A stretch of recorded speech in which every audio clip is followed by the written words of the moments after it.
যারা ক্ষমতার মসনদে বসেছে তাদেরকে 4 দফা কর্মসূচি আমি আল্লাহ দিলাম। আওয়াজ করে বলেন কয় দফা? আল্লাহ বলেন আল্লাযীনা ইম্মাক্কান্নাহুম ফিল আরদি আকামুস সালাতা ওয়া আতাউস যাকাতা ওয়া আমারু বিল মা'রুফি ওয়া নাহাউ আনিল মুনকার ওয়া লিল্লাহি আকিবাতুল উমুর। যারা এই জমিনের উত্তরাধিকার হয়েছে তারা 4 দফা কর্মসূচি নিয়ে সামনে আগাবা। সালাত কায়েম করবা, যাকাত আদায় করবা, সৎ কাজের আদেশ দিবা, অসৎ কাজ থেকে মুনকার প্রতিরোধ করবা। আদেশটা কার? আমার প্রিয় চট্টলার ভাইরা, পুরো উম্মার দায়িত্ব মুনকার প্রতিরোধ করা।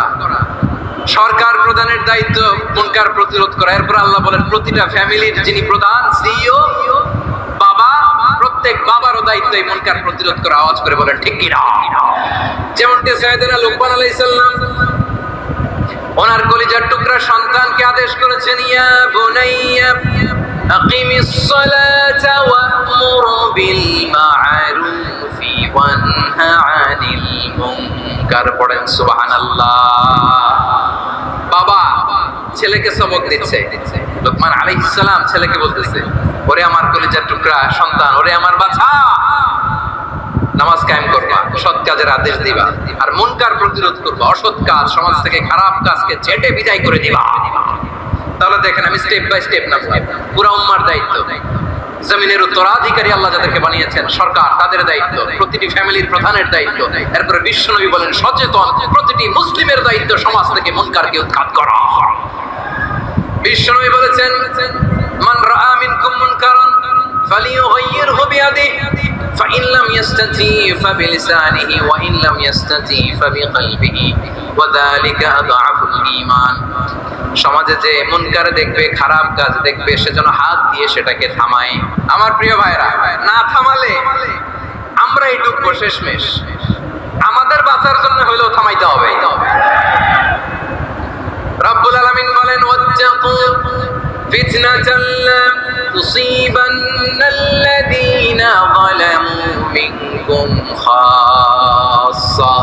ও আমার গোলামেরা, ওই আযাবকে ভয় করো যে আযাব যখন আমি জমিনের বুকে পাঠাই শুধু জালেমদেরকেই মারি না, আলেমদেরকেও মারি। আযাব যখন আসে তখন শুধু জালিমই মরে না, আলেমও মরে। জানেন মুসা আলাইহিস সালামের পায়ে একবার লাল পিঁপড়া, তো উনি রেগে মেগে পাশি দেখে লাল পিঁপড়ার বাসা পা দিয়ে ডলে মুছে সবগুলো পিঁপড়া মেরে ফেলছে।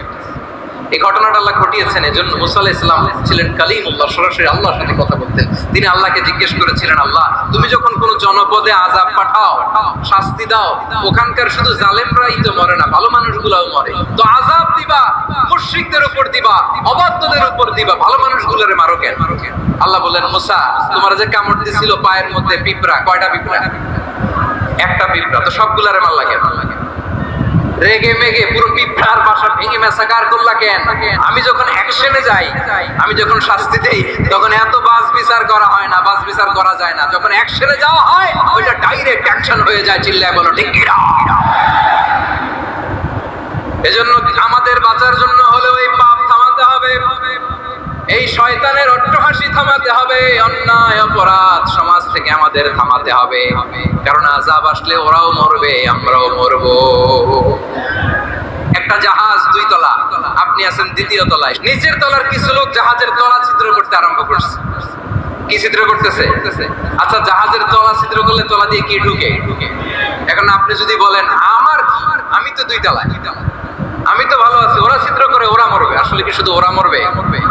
তলা দিয়ে যখন পানি ঢুকবে, জাহাজ ঢুকলে আপনিও মরবেন। এজন্য নিজে মরার আগে ওই পাগলগুলোর নিচ তলায় যে থামাতে হবে। চিল্লায় বলেন ঠিক কি না? এজন্য আল্লাহ বললেন মুনকার প্রতিরোধের দায়িত্ব সমাজের টপ টু বটম সবার। এজন্য মুনকার প্রতিরোধ করার দরকার আছে না নাই? সমাজে এই যে ইভটিজিং হয়, আপনার বোনের বয়সী একটা মেয়েকে কিছু বখাটে টিটকারি করে, এই বলে সেই বলে, নোংরা কথা বলে, রাস্তায় দেখেও আপনি পাশ দিয়ে না দেখার মতো চলে যান কেন? আপনি দাঁড়ান না কেন?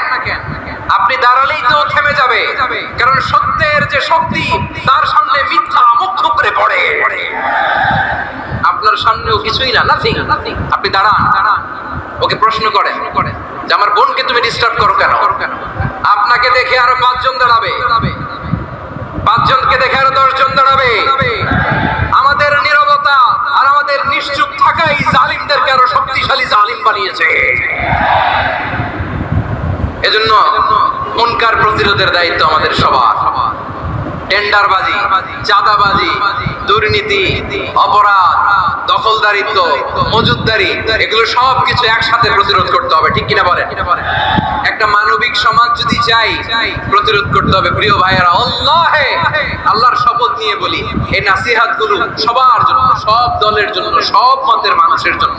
আমরা কোনো দলের প্রতি মানুষকে ডাকি না, আমরা ডাকি ইসলামের দিকে। সব দলের, সব মতের, সব মানুষদেরকে আমরা আহ্বান জানাই, আসুন আমরা একটা সুন্দর সমাজ বিনির্মাণ করি। এই যে নতুন বাংলাদেশের এক সুযোগ এসেছে, আর জীবনে হয়তো আসবে না, সামনের 100 বছর এই সময় আসবে না।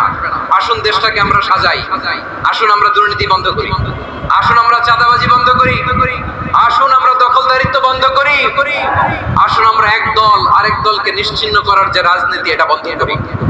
সব দলের প্রতি আমার আহ্বান, আমরা চাঁদাবাজ মুক্ত বাংলাদেশ চাই, জুলুম মুক্ত বাংলাদেশ চাই, ফ্যাসিজম মুক্ত বাংলাদেশ চাই, গুণ খুন খারাপি মুক্ত বাংলাদেশ চাই। আমরা নতুন ভোরের বাংলাদেশ চাই।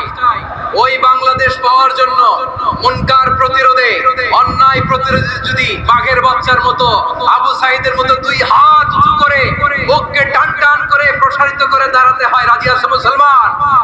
রাব্বুল আলামিন বলেন, ওয়ায়ানহা আনিল ফাহশাই ওয়াল মুনকারি ওয়াল বাগি ইয়াইদুকুম লাআল্লাকুম তাযাক্কারুন। আল্লাহ বললেন, আমি অশ্লীলতাকে নিষেধ করি, আমি সব ধরনের মন্দ কাজকে নিষিদ্ধ করি, সব শেষে আমি সীমা লঙ্ঘনকে তোমাদের জন্য নিষিদ্ধ করি। নিষিদ্ধ করেছেন কয়টা জিনিস? 1 নম্বরে অশ্লীলতা, 2 নম্বরে মুনকার তথা সব মন্দ কাজ, 3 নম্বরে আল বাগি, সীমা লঙ্ঘন।